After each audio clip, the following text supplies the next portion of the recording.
You're now listening to Cashed In. Okay, this is episode 3 of Cashed In. Just to recap, episode 1, we introduced ourselves. Episode 2, we talked about FHA. And now episode 3, we're going to talk about due diligences and what we look for when we are intentionally looking to buy an investment property. Now, that's something that I am familiar with. That's something that Michael is very well versed in. What do you look for when you are looking to purchase your next investment property? So a couple of the items that I look for, as we mentioned in the last segment, really it's, obviously it's what's my cash on cash return going to be? What's the broader market doing? Is the business, area thriving, the business district thriving in that market? So I'll give you an example. The last property that I purchased was in Bellevue, right outside of the downtown Pittsburgh city limits. Yeah. Okay. In my eyes, I was looking at it. I knew that there's upwards of $500 million development project that's going to be going in right before the casino, which should be done by I think 2025. You're talking about the hotel connected to the casino? So they're going to be doing that, and then they're also going to be doing this kind of like riverfront complex with a bunch of shopping and entertainment. The rendering with the Ferris wheel lagoon, then the Ferris wheel. Got it. Okay. Yeah. So I knew that, which I think it also kind of catapult that area in Bellevue anyways, and values kind of went up. But for me, I knew that, and I knew that in Bellevue, it was really the nicer area, outside of McKees Rocks and Brighton Heights, which aren't areas that I particularly would invest in myself. So I wanted to be right off of 65. I wanted to appeal to the younger professional in downtown Pittsburgh that might be single, that's looking for a short commute. The property was right near the bus line. Yeah. Or if they want to get an Uber. So I was trying to look and appeal towards a certain type of tenant, whereas in some other markets, I didn't particularly do that, as much. Working backwards. Looking backwards. You're envisioning who's going to be renting from me, and then Correct. You move backwards from that. Correct. So ultimately, that was what I was looking for that drove my action behavior in that market. So I think you'll remember this. I really felt comfortable in the Beaver County market, downtown Beaver, Freedom, Midland, Rochester. Those are the markets that I felt comfortable in, and outside the state, in Florida and in Ocean City, Maryland. So now I felt like, okay, I want to be diversified in terms of this investment portfolio that I have. So I had reached out to you and I had asked you to, change my MLS, auto listing, search. The auto search listing to include Allegheny County. Okay. So for viewers that don't know, a couple of the other platforms that I research and use to find multifamily homes are, I'll look on LoopNet, which is an app that has a lot of good listings on it. I'll also look on Zillow, Trulia, Realtor.com. Those are some of the platforms that I find most effective, and often the best way though is to find an agent like yourself that you get the MLS listing and it'll show all the rents. Right, because all those platforms you mentioned are aggregates of the MLS. Mm-hmm. So the MLS is like the first one a property hits. Correct. So if you have a real estate agent that has access to the MLS, they put in the criteria that their client asked for. So you had a certain price point, you had a certain location, Correct. You had a certain number of units, and I put that all in, and it hits your email before I can get to it and send it to you. Right. So it kind of takes the heat off me, and you're getting it as quick as possible. There's another one too, I just learned about it. It's called Town Square with no vowels. Oh yeah. And it's from a guy, he's from Pittsburgh, and he made it. Really? Yeah. Okay. Yeah. So I'm trying to network with him. One of my investors from Denver mentioned him to me, and he's like, I looked up I found this portfolio investment on Town Square. I'm like, what is that? He's like, oh, the guy's from your city. And I'm like, oh, another gem from Pittsburgh. Yeah. But anyway, so you use those platforms in conjunction with, ideas you already have in your head about who I'm going to be renting to. Mm-hmm. And then at that point, do you talk to your bank on how you're going to figure out how to finance this, or are you driving past the property? That's a great question. So what I do is based on where I'm at, in terms of my overall portfolio. As I said in the last episode, I've gravitated towards using a broker, because of the loan products that they're going to be able to provide for me. Okay, so I would still recommend it even for the first time buyer that's looking for their first investment property, just because of some of the benefits tied to using a broker. Yes, I did reach out to him. I was actually in the process of closing 3 loans at one time. Yeah. 2 of which simultaneously with the same lender. So that, as you know, was what made it very interesting. But so yes, I reached out to the broker. I made sure that I had the pre-approval up to a certain limit. Okay. And then we went out. You know, I knew based on the properties that we were going to go look at, you know, as you know, I typically know that I'm going to probably buy something prior to even going to look at it based on my own due diligence that I've already done. Yeah. So I really don't ever send you on a wild goose chase. I'm sure you can attest to Thankfully. that. Yeah, Michael right. is a very good buyer. He's a good client to have because he does an extensive and thorough amount of research before we even step foot into a property. It's like it meets his criteria. He's, you know, a veteran of an investor at this point that he knows exactly what to look for in terms of, I know you prefer like a brick at this point, like a brick structure. I do. Yeah, you're looking to buy more than 2 units at once. I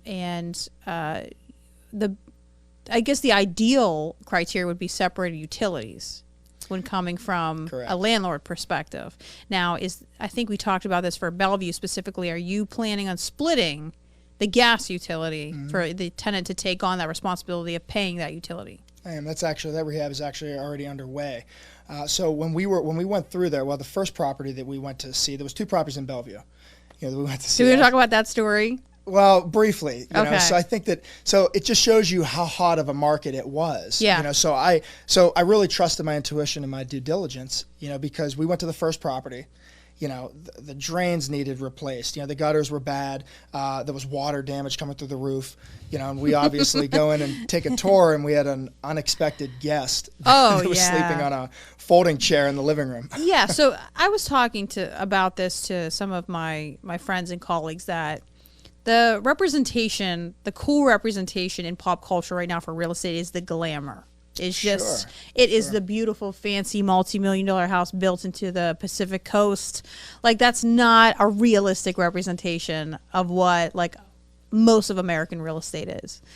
And Especially in this area. Sometimes, I mean, the most margin is in a property that might need the most work. The most potential in a return, you're going to have to get, you know, dirty sometimes.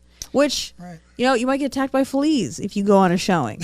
I'm a living testament to that. Yeah. We went on a tour on, the 2 properties we looked at in Bellevue. The first one we looked at, there was a man who I don't think lived there, was sleeping on the living room floor. And we didn't mean to disturb him. We said, you know, thanks for letting us walk around this place. That's not your house, but thank you. Didn't mean to ruin your nap. And then we went to the second unit behind door number 2. The carpet is infested with fleas. And then unit 3, I think I was just distracted by the fleas. You were checked out at that point. I was ready to go down the basement, and you said, I'm done. You know what? I can only go so far. And being eaten by bugs at that point, if it was Fear Factor, I would have lost.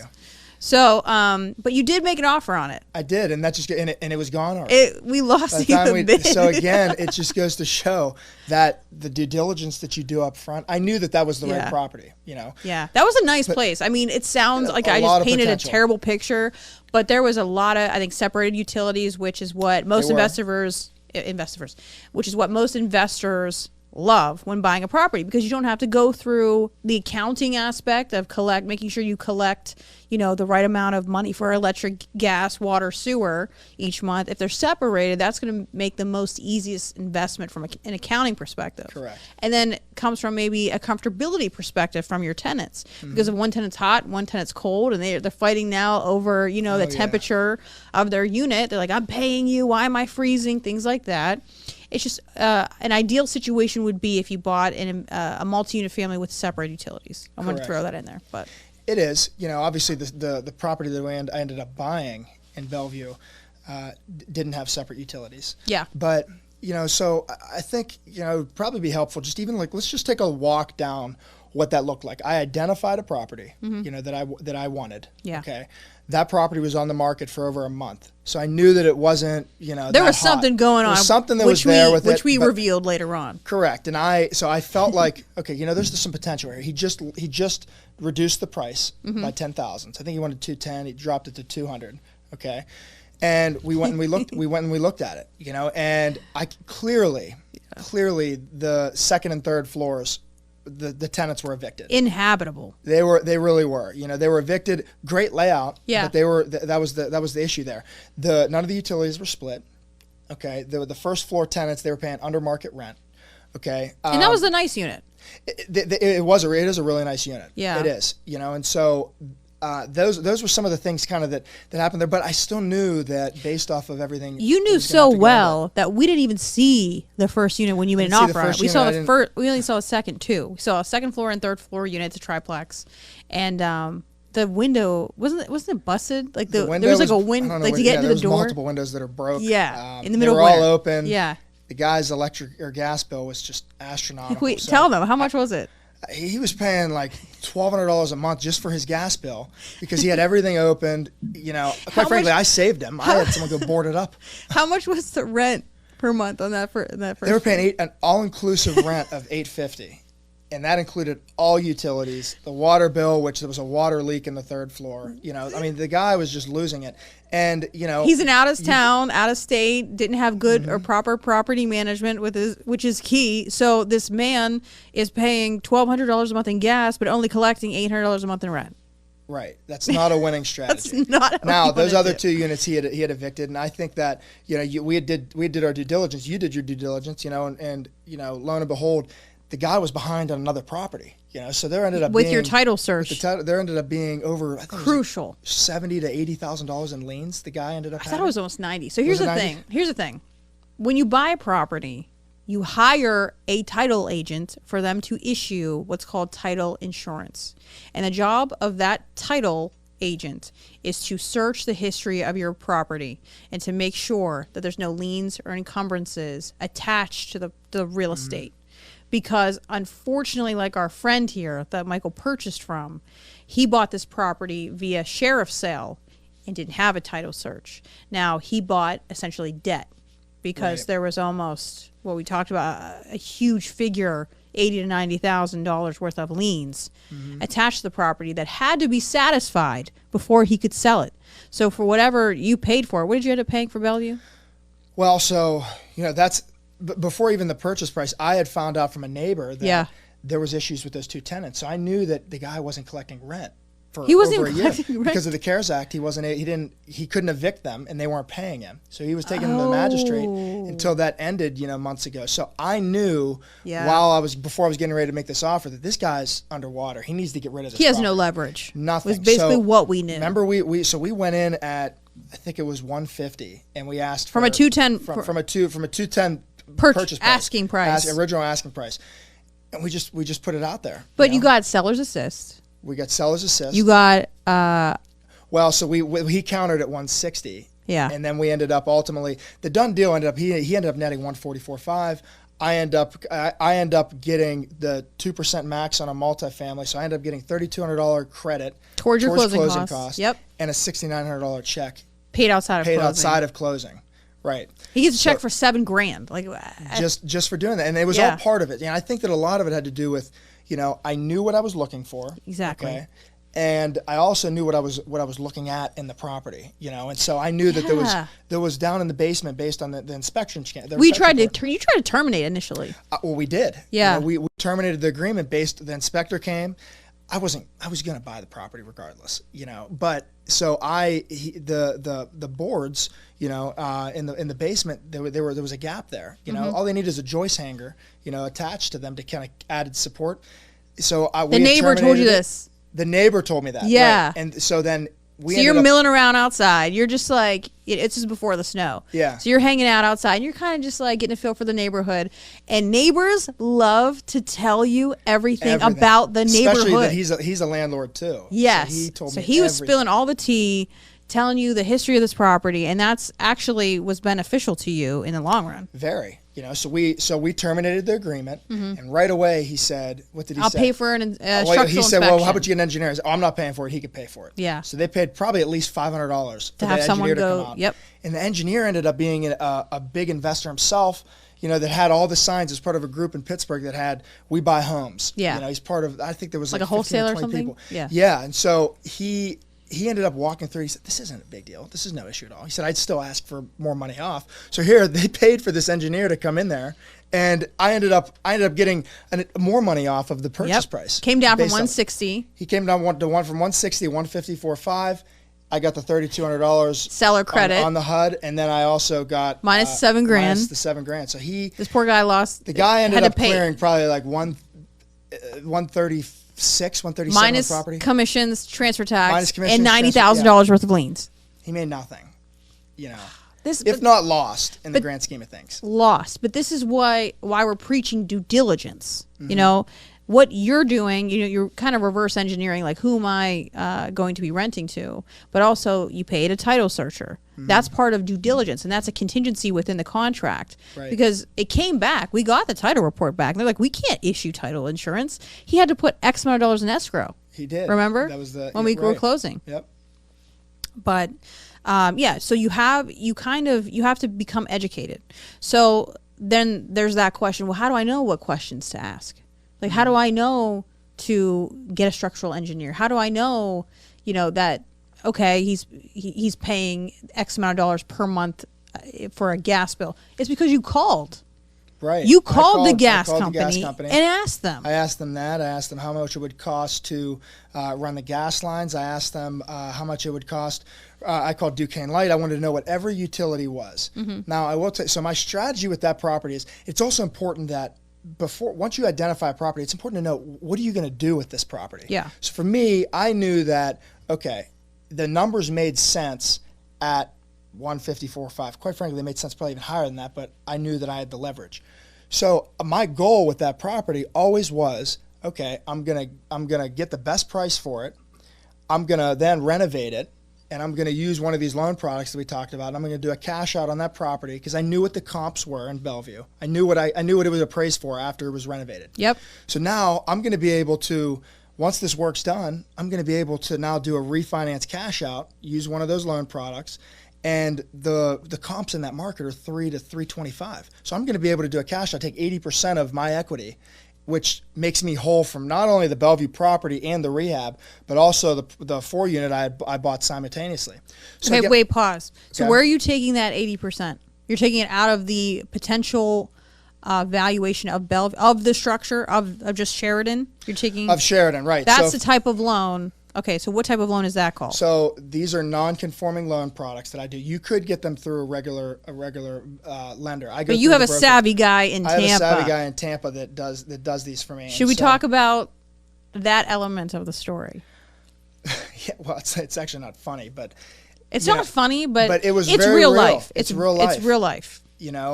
So this is actually good for viewers to know this. So we were supposed to close the end of November. Okay. It was actually beneficial we didn't. It was very beneficial that we didn't. Okay. So I knew that was the deal. So then you get into the holidays. We had a new underwriter. Okay, that was underwriting the no loan. clue what they were They had doing. no clue what they were doing. Then the holiday happened. The underwriter then got COVID.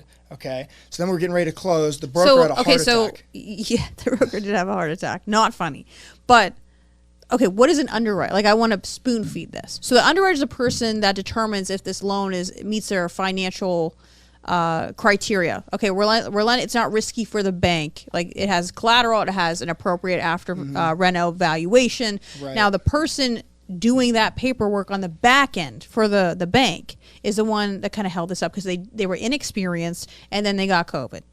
So And they got COVID. Yeah. Right. And then your actual originator, your broker, the lender, is not the person who does the underwriting. There's like Correct, several people involved. so the broker is essentially the middleman. Yeah. Right. So there's me, there's the broker, then there's the lender. He's Yeah. essentially middling, this deal for me. Yeah. So that ended up ultimately happening, and then he got sick.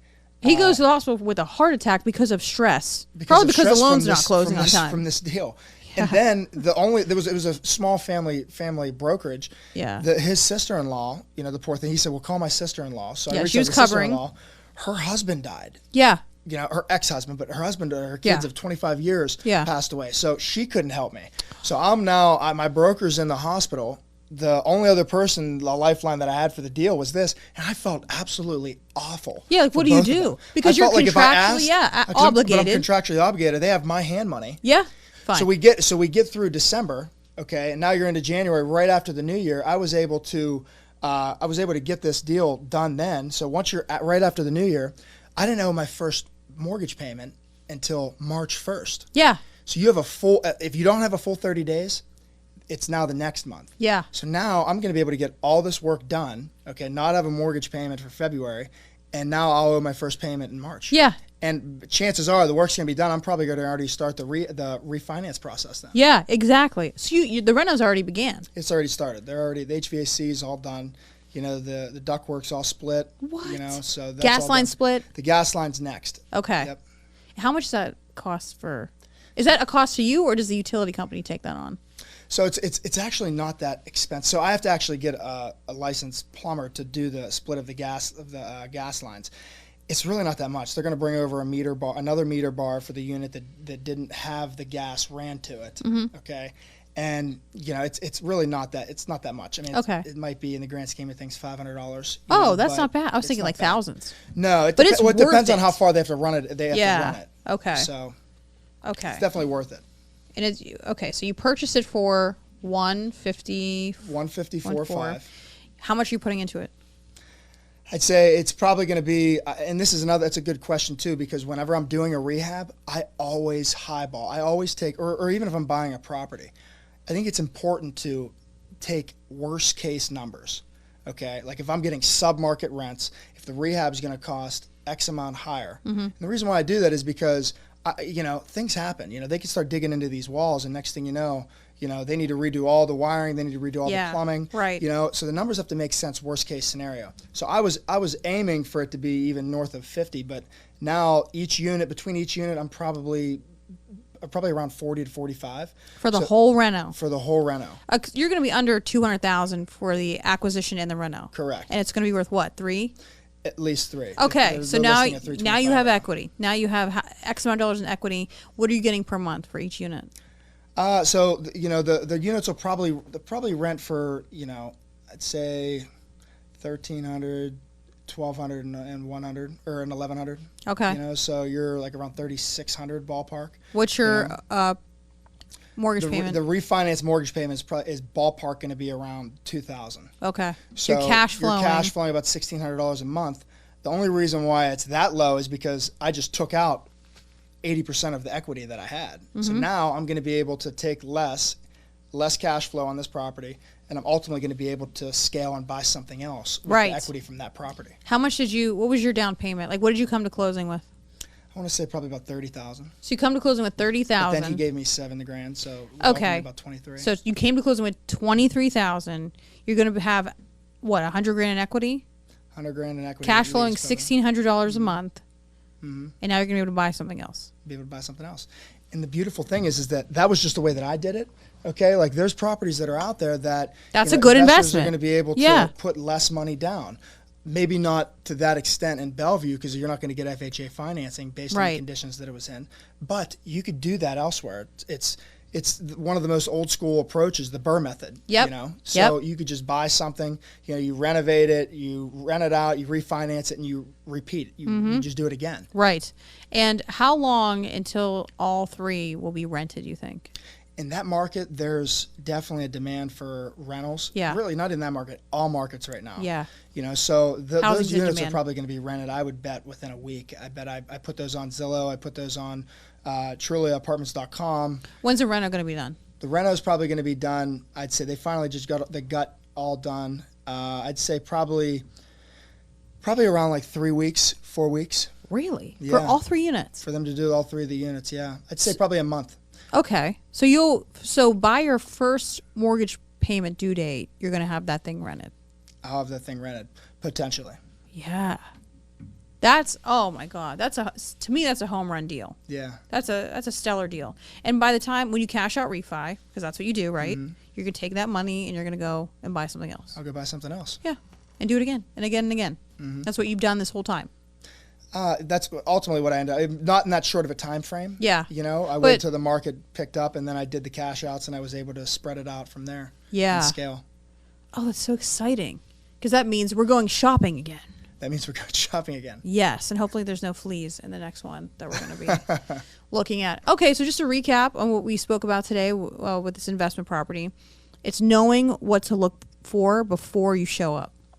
Right. Due diligence. Reverse engineering with who are you targeting for the rental? Who are you going to be renting to? Right. And kind of build around that build an investment around who you're going to be renting a place to, and then deciding which broker and which product to go with. In this case, it was it a reno loan? No, that was just one of the non-conforming loans. It was just that a I non-conforming, and this So it was and this, a bank so statement. not loan. FHA. So in this case, it was Correct. a non-conforming loan, and with your due diligence with the title search and finding out your leverage, figuring out what footholds you have is how you could be better suited on how to negotiate. Right. So that's the tactic. It's knowing Yes. how to negotiate. Who's your tenant? How to negotiate what product you're using, Right. and that's how you can figure out something That's how I do it. in 3 months. Have a crazy return like that in 3 months with $100,000 worth of equity, 30,000 down, 100,000 in equity, cash flowing $1,600 a month. Totally doable. It's doable. So, It is. all right. Well, if that's something you're looking for and you have more questions, reach out to us. Our social media and the way to get in contact with either myself or Michael will be listed below. This is Cashed Out, and we'll talk to you soon.